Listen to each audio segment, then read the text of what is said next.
नमस्कार। स्वागत है आपका न्यूज़ लॉन्चर पर। मैं हूं अशोक वानखेड़े, लेकर आया हूं आपका अपना कार्यक्रम द डायरेक्ट हिट। 2 दिन पहले अमित शाह जी पुणे गए। पुणे में अपने बीजेपी के कार्यकर्ताओं के सम्मेलन में उन्होंने जो भाषण दिया, उसमें वो पूर्ण रूप से शरद पवार को टारगेट करते हुए शरद पवार पे टूट पड़े। उन्होंने शरद पवार को भ्रष्टाचारियों का सरगना कहा। उन्होंने कहा कि इन्होंने अपने राज्य में सिर्फ लूटा ही लूटा है। ये और इनका पूरा कुनबा भ्रष्ट है, भ्रष्टाचारी है। और बहुत कुछ उन्होंने शरद पवार के बारे में अपने भाषण में कहा। क्योंकि ये बात तो तय है कि भाजपा यदि सिंगल डिजिट पे आई है, तो उसके पीछे रणनीति मोटे तौर पे शरद पवार की थी। शरद पवार की पार्टी तोड़ने के बाद भी शरद पवार टस से मस नहीं हुए। शिवसेना तोड़ने के बाद भी उद्धव ठाकरे को टस से मस होने नहीं दिया। मरणासन्न स्थिति में पड़ी हुई कांग्रेस को पुनर्जीवित किया, और ये सारा काम यदि शरद पवार ने किया महाराष्ट्र में बैठ के, तो फिर शरद पवार के खिलाफ बोलना तो लाजमी है। लेकिन कोई जगह होती है, हर राज्य में कुछ नेता होते हैं जिनका अक्रॉस द पार्टी लाइन एक फॉलोअर होता है। हो सकता है कि शरद पवार के साथ लोग न जाए, लेकिन शरद पवार पे जब हमले होते हैं तो पूरा महाराष्ट्र एक सिंपैथी के तहत शरद जी के पीछे खड़ा हो जाता है। और वो जो सहानुभूति की लहर है, वही शरद पवार कैश करते हैं। वही खेल उन्होंने लोकसभा चुनाव में किया, जो भाजपा को क्यों समझ में नहीं आ रहा है, ये समझ के परे है। विधानसभा चुनाव 2 महीने के बाद उसकी शायद घोषणा होगी। विधानसभा में भाजपा की स्थिति बहुत बुरी है। वर्तमान में यदि चुनाव हो जाए तो भाजपा 288 में से 50 सीटें भी नहीं पाएगी, और बाकी कुनबा मिला के 75 सीटें तक भी नहीं जा सकते। ऐसे में जो की हुई गलतियां हैं, उसको रेक्टिफाई करने के बजाय यदि उस गलतियों को आप और बढ़ाओगे, तो कहीं ना कहीं आप ही तकलीफ में आओगे। ये जो वक्तव्य है, शाह जी को लगा शायद मेरे इस वक्तव्य से मैं सीधा शरद पवार को हिट करूंगा और महाराष्ट्र की जनता को समझ में आएगा शरद पवार कितने भ्रष्ट हैं। यकीनन इस बात में कोई दो मत नहीं कि कांग्रेस लगातार महाराष्ट्र में सत्ता में रही है, और जब जब कांग्रेस सत्ता में रही है, या तो कांग्रेस के साथ, कांग्रेस के अंदर या बाहर से साथ मिलकर शरद पवार ने सत्ता का सुख भोगा है। जब उन्होंने अपनी राष्ट्रवादी कांग्रेस एक अलग पार्टी खड़ी कर दी, उस पार्टी के तमाम नेताओं को भले ही मुख्यमंत्री पद पार्टी ने अपने पास नहीं रखा, लेकिन सारे मालदार मंत्रालय अपने पास रख के बहुत माल कूटा है। इसमें कोई दो मत नहीं। और इसीलिए यदि ये महाविकास आघाड़ी की सरकार उद्धव ठाकरे के नेतृत्व में 5 साल चल जाती, तो ये आने वाले चुनाव में विधानसभा के शायद 100 का आंकड़ा भी पार नहीं करती और भाजपा अपने बलबूते पे सत्ता पे आती। लेकिन भाजपा ने सबसे बड़ी गलती की, शिवसेना को तोड़ा, उद्धव ठाकरे को हीरो बना दिया। शरद पवार की पार्टी तोड़ के सारे भ्रष्टाचारी, शिवसेना के भी सारे भ्रष्टाचारी, व्यभिचारी, सबको अपने साथ लिया, सिर्फ इसलिए कि आपको उद्धव ठाकरे को बर्बाद करना था, आपको शरद पवार को बर्बाद करना था। लेकिन हुआ उल्टा कि वो तो साफ सुथरे बन गए, और आप सारी गंदगी अपने पास रख के एक ऐसा महाराष्ट्र में फेस बने हैं कि आज महाराष्ट्र का हर मतदाता एक सवाल पूछता है कि यदि एकनाथ शिंदे और बीजेपी साथ इसलिए आए क्योंकि बाला साहब ठाकरे का हिंदुत्व कहीं बिगड़ रहा था, हिंदुत्व के साथ उद्धव ने कॉम्प्रोमाइज किया कांग्रेस और राष्ट्रवादी कांग्रेस के साथ जाके, आज सही मायने में हिंदुत्व के झंडा दरबार या झंडा पकड़ने वाले, झंडा छत्रवाहक हिंदुत्व के एकनाथ शिंदे बने हैं और बीजेपी के साथ है।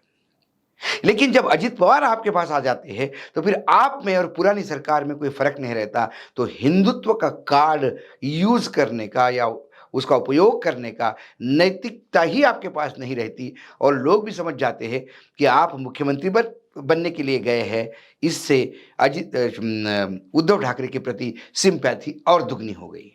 जिस हिसाब से अजित पवार को 17,000 करोड़ के घोटाले का नेता कहा, जिस हिसाब से अजित पवार को लगातार कोऑपरेटिव बैंक के 25,000 करोड़ के घोटाले का नेता और ये प्रधानमंत्री नरेंद्र मोदी जी ने कहा, राष्ट्रवादी कांग्रेस को, एनसीपी को नेशनल करप्ट पार्टी, ये नया नामाकरण उन्होंने दिया, उसी पार्टी के साथ यदि आप सरकार में गठबंधन में रहते हैं तो फिर भ्रष्टाचार की बात आप कैसे करते हैं? यकीनन वो भ्रष्टाचारियों के सरगना थे, लेकिन सारे भ्रष्टाचारी तो अब बीजेपी में आ गए या बीजेपी के साथ हो लिए, तो अब वो सरगना बिना भ्रष्टाचारियों का है। जो बचे हुए साफ सुथरे बचे हुए हैं। एक बार राहुल गांधी जी ने जरूर इस बात का जिक्र किया था कि सभी विरोधी दलों को नरेंद्र मोदी जी का धन्यवाद इसलिए देना चाहिए कि सारे राजनीतिक दलों का उन्होंने डिटॉक्सिकेशन किया है। जो जहर था हर एक राजनीतिक दल में भरा हुआ भ्रष्टाचार और व्यभिचार का, वो उन्होंने साफ करके अपने पास इकट्ठा कर लिया। लेकिन ये जो विष ग्रहण किया है बीजेपी ने,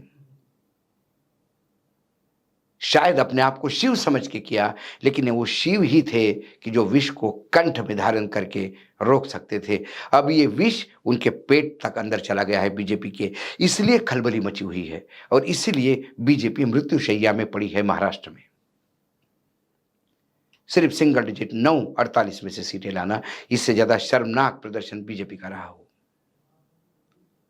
और ऐसे में आप फिर शरद पवार पे हमला बोलोगे तो शरद पवार का कुनबाई छोड़िए, जो शरद पवार के साथ भ्रष्ट लोग आ गए, अजित पवार का जो कुनबा है पूरा, उनको आज पता नहीं कि उनका राजनीतिक भविष्य क्या होगा।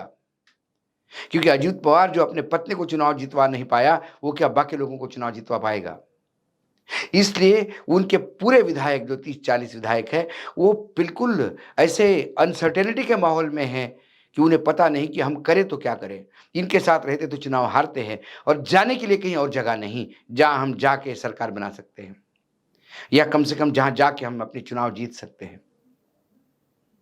तो उन लोगों ने भी, अमित शाह ने जैसा अजित शरद पवार को हिट किया, तुरंत उन लोगों ने अमित शाह को हिट किया कि प्लीज कृपा करके आप बात मत करिए ऐसी। शरद जी का हमने साथ छोड़ा, लेकिन शरद जी हमारे लिए वंदनीय है। शरद जी महाराष्ट्र के बड़े नेता हैं। आपके नरेंद्र मोदी जी शरद जी को गुरु मान चुके हैं। ऐसे इंसान के बारे में आपको ये भाषा शोभा नहीं देती। यही बात दबी जुबान में एकनाथ शिंदे की भी लोग कुछ कह रहे हैं, क्योंकि उनको पता है कि मराठी मानुस का वोट जो है वो कहीं ना कहीं इससे हिल जाएगा कि एक गुजराती आके एक मराठी के, महाराष्ट्र के बड़े ताकतवर नेता को गाली देके निकल जाता है।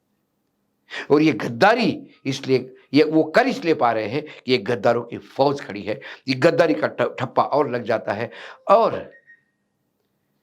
भाजपा भी अभी चल विचलित हो रही है कि अब इनको भाषा पर नियंत्रण करना चाहिए। ऐसे ही नारायण राणे के दोनों ही बेटे जबान में हड्डी नहीं तो जो चाहे बकते थे। अल्टीमेटली उन्हें भी चुप करना पड़ा, क्योंकि वो जितना बोलते थे उससे नुकसान ज्यादा भाजपा का होता था। ये भाजपा को तब समझ में आ गया जब नुकसान हो चुका था। अमित शाह का भी ये वक्तव्य जो उन्होंने किया खास शरद पवार को हिट करने के लिए, उससे हिट स्वयं भाजपा हुई और बुरी तरह से हुई। आने वाले विधानसभा में इसकी गूंज उठेगी। सारा इंडिया गठबंधन एक ही बात को बार बार दोहराएगा कि ये भ्रष्टाचारियों का सरगना जिन्होंने कहा, वो सरगना यदि शरद जी को कहा तो फिर अजित पवार क्या है? वर्तमान में तो भ्रष्टाचारियों के सरगना बीजेपी के नेता है, क्योंकि सारे भ्रष्टाचारी, और ये सिर्फ यहां तक की बात सीमित नहीं है, ये महाराष्ट्र तक की बात सीमित नहीं है। आसाम में जो भ्रष्टाचारियों के सरगना थे वो उनके पास आ गए, बंगाल में जो भ्रष्टाचारियों के सरगना थे वो उनके सब पास आ गए, मध्य प्रदेश के भ्रष्टाचार के सरगना वो उनके पास आ गए।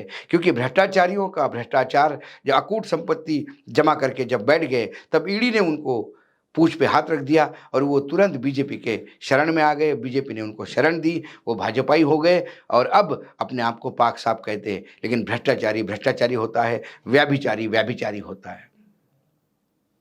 तो Bhajpa party with the difference, चाल चरित्र चेहरे वाली पार्टी चरित्रहीन लोगों की पार्टी कैसे बन रही है? ये प्रश्न एक सामान्य मतदाता जो भाजपा के प्रति सिंपैथी रखता था, उनके प्रति आशा रखता था, जो राइट ओरिएंटेड जिसको हम कहते थे, वो सारे मतदाता आज फिर सवाल पूछ रहे हैं कि ये कौन-सी भाजपा? 2014 के पहले की भाजपा कि 2014 के बाद की भाजपा? 2014 के बाद की भाजपा तो ये भेल हो गई है। ओरिजिनल एटम क्या है ये समझ के परे है। इसलिए जब हमने डायरेक्ट हिट में इसीलिए इसकी बात की कि करने गए थे हिट शरद पवार को और हिट हो गए स्वयं अमित शाह, जब शरद पवार को उन्होंने भ्रष्टाचारियों का सरगना कहा। आज इतना ही, कल फिर आता हूं किसी विषय के साथ। तब तक के लिए नमस्कार। देखते रहिएगा न्यूज लॉन्चर।